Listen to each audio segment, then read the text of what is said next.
You know, going into this game, I made a video for today talking about the defensive choices that Paul Maurice was making with his lineup and the defensemen he was choosing to use in this game and how I had some complaints with it. And honestly, at the end of the day, at the end of this game, after everything I said, I'm actually kind of surprised that the defenseman I picked on the hardest in my video, Tucker Pullman, in my opinion, was probably one of the best defensemen the Jets had on the ice tonight. And that just tells you a lot about how shitty the Jets were from their forward group to their goaltending tonight. And yeah, I said it, their goaltending was shit too, because let's be real, Connor Hellebuyck was trash to start this game, and I can't believe I'm saying this. And don't get me wrong, I absolutely love Connor Hellebuyck, but this was one of his worst performances I've seen out of him in a long time. And if there's anything I know about Connor Hellebuyck, is that I can expect a godlike performance from him on Saturday, because as we all like to know and know, he's a very, very good player when it comes to bouncing back after a very bad loss, or even getting pulled for that matter. And this game, honestly, for a long time after, I didn't even want to make a video about this because I thought it would just be me yelling into a mic, and I know you guys don't like to hear that all the time, but this game, it just had so many problems from the puck drop to the end of the game, and I just was not happy with almost any of it. Pierre-Luc Dubois just pissed me off all night because he wasn't a bad player by any means, just because how many times did the puck just go past him or he whiff on a shot tonight? Like, God, he was just so frustrated. I have to get that out of the way because it's just been stewing in my head all day after watching that game. It's just how mediocre Pierre-Luc Dubois, how unlucky he was all game long. I really hope to see him snap out of this groove he's in, because we all know he's a great player, and the Leafs in the past have been his team to dominate, and I just did not like his performance tonight. With a lot of other players I didn't like the performances from as well. I don't understand this Jets team sometimes and their identity and makeup, because sometimes they're high-flying, high-tempo offensive team with amazing depth and great weapons, and other times they're completely flat-footed, they have no zone entry, and they just look stale and boring and, not really cohesive as a really deadly team. Because let's be real, when you have as many weapons as you have, if you are a hockey team like the Jets do, and even the Leafs, if you're built the way the Jets and the Leafs are up front, you need to be able to score, and that's what the Leafs were able to do very well tonight. Not to mention they scored some really weak goals against Connor Hellebuyck to start that game, but they still were able to score those goals. And let's be real, the Leafs fans, if you're a Leafs fan watching this video or a fan of hockey and you know how the Leafs have been playing the last couple of games, especially going to those two losses against the Canucks, you know that goaltending killed them. Even though they weren't great, goaltending killed them, and that's why they lost. And that's the reason why the Jets lost today, is because even though they were able to score 3 goals that were pretty well designed plays in my opinion, they really weren't that good anywhere else. And yeah, maybe the Jets, could have, if the Hellebuyck didn't let in those goals, it's a closer game, right? And that's definitely true. And that's something that I've thought about going after this game and the amount of time that I've let pass between the end of the game and this recording. This is a really late recording for me. I'm recording this quite late into the evening, actually, so I've had a lot of time to think about it. And although I'm still very upset with this performance, I will give the Jets offense credit where credit is due. They were able to score some nice goals at points, but that's not really why I'm not happy the offense was able to score goals. When you're that talented, you should be able to score goals. I'm more upset with how the offense and the team played throughout the entirety of the game, because 3 goals and 3 nice plays where it worked doesn't mean that you had a great game. And this game was just a prime example of everything wrong with the Jets offense, I felt like at times. Their power play, especially that first unit with Blake Wheeler coming back, was so slow and stale. Not to mention Wheeler at times, it was great to have him back and he was able to get that assist on that Kyle Connor goal, but it doesn't make any really big of a difference, because in my opinion, he actually looked really gassed out there at times. And yeah, it was nice to have him back, but he said that this is the first time he's been healthy in a really long time, because in the past he's played with injuries. And in my opinion, I know it's his first game back, but he didn't look, any better, in my opinion, from where he's been. So I'm hoping to see improvement from him over the next couple of games. And honestly, this next game coming up Saturday is going to be huge against the Leafs. Not because the Jets have a chance to claim the North Division, because that's basically out of reach at this point, but they have a chance to show up after a really bad game where they were really flawed and outplayed, and show up to a really good opponent that is going to be their biggest enemy getting out of the North Division this year, and actually having a chance to play well and put up a decent performance hopefully against them on Saturday.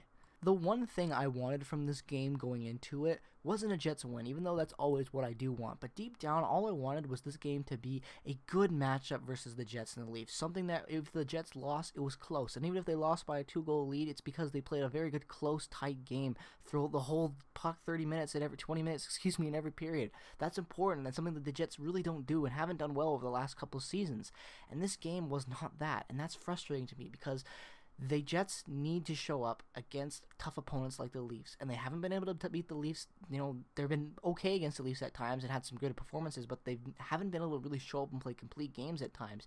And same with the Oilers. And these are the two teams that are going to have to play the Jets most likely in the playoffs. And I don't like that matchup at all, and I would prefer a Leafs matchup still over the Oiler matchup, but that doesn't change really the basis of my argument, is that if the Jets are going to want to get out of the North Division and actually compete for a cup against some of these tough American components they're going to have to face in the later rounds, they have to be able to show up competently against a team like the Leafs, who is number one in the North Division, their biggest competition.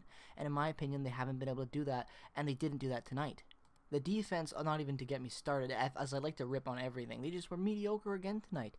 I don't know how many shots I saw the defensemen take. So what happened? Let me describe what I saw almost all game from the defense. The forwards would come in on the drive, set up, get a shot opportunity, maintain puck possession, skate around, make a couple passes, just, doing what they do in the offensive zone. And they would get pressure to have to throw it up to the blue line to make, reset the play, get a shot, whatever your defenseman's going to do with the puck at the blue line. And every single time I felt like the Jets were able to throw the puck up to the blue line and the defender had it and had possession, they just took a shot immediately, rushed the play, and blocked it. And that's not even just the defense that did that a lot tonight, too. The offense as well, the forward core, I thought did that way too many times, where they would come in on an offensive play, get good zone entry, and immediately feel like they had to shoot the puck, even if there were way too many men in front of the net, or their coverage was pretty good by the Leafs defenders. I don't understand why they were rushing so much tonight. At times, if they were able to slow the game down and play more to their strengths, especially the bottom six, I felt like maybe this could have been a closer outcome going into that third period, because there were at times where the Jets just looked sharp,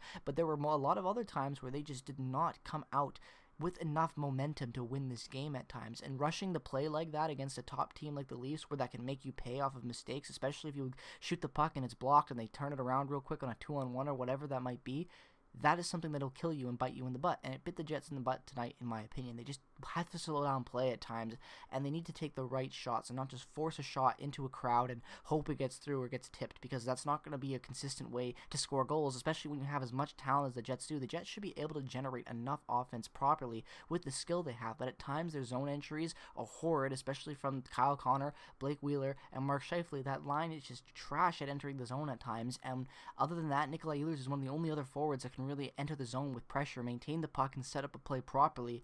And I would also make an extent that Appleton is good at that and Pierre-Luc Dubois. And minus that, no one really drives the play well for the forward core. Even Lowry doesn't crash the net as much as I would like to see from a bruising center that plays that way. So the Jets need to do a better job at just shoring up their offense and being more of a sharper weapon than a blunt object, in my opinion. And I also want to give credit to where credit is due. I said this in the video today. The Leafs are going to come out hungry against a top-tier opponent in the North. They're probably their only other competition, really, other than maybe the Oilers. But even then, I feel like they've been more closer with the Jets in times than they have with the Oilers when it comes to matchups. But I digress. The point being, when you have a hungry team like the Leafs that's lost 5 in a row, 2 really back-to-back bad games against a team that hadn't played in a month, all this media criticizing them, the goaltending performances that they have that have been below subpar, and then going into this matchup, I knew that the Jets were going to have to show up.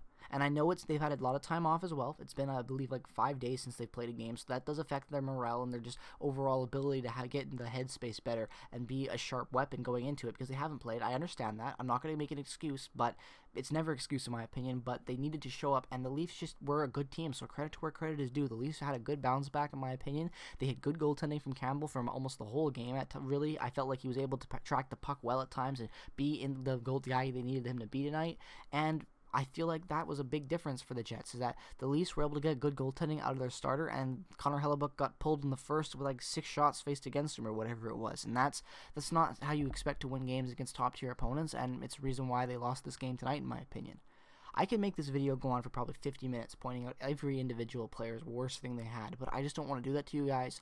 This game, I have had time to think about it, and I'm glad I was able to approach this video with a cool head and talk about it positively, I guess, and positively criticizing them, I guess. I don't know how you would want to say it, but I'm glad I was able to get in the right headspace to record this, because I didn't think I was going to be making a video on this game at all, because it just frustrated me that much, and I didn't want to yell, so I'm glad I was actually able to control my temper a little bit and get my thoughts out in an articulate way. Let me know if you guys enjoyed this game, and what am I kidding? Let me know if you guys have what your guys' thoughts are on this game. It's getting late. I'm tired. I'm not going to keep dragging this on any longer for you guys. Let me know your thoughts down in the comments section below. As always, I'm very curious. If you're a Leafs fan, let me know what you thought the Leafs were able to do right in this game compared to what they haven't the last 5 games, obviously. If you're a Jets fan, let me know what your thoughts are in general. As usual, boys, you know I like to hear every thought, negative, positive, whatever it has to be. It's your free space down there. Share your thoughts as you will. If you're a fan of the Winnipeg Jets, but more importantly, a fan of hockey, regardless of the team that you root for, definitely consider dropping a subscription as we're approaching that road to 1K subscribers, and any support you can give the channel is very greatly appreciated. Peace, love, and positivity as always. Follow my socials down in the description below. Turn on notifications if you haven't already, and I will see you guys in the next video. Go Jets, go. Bye-bye.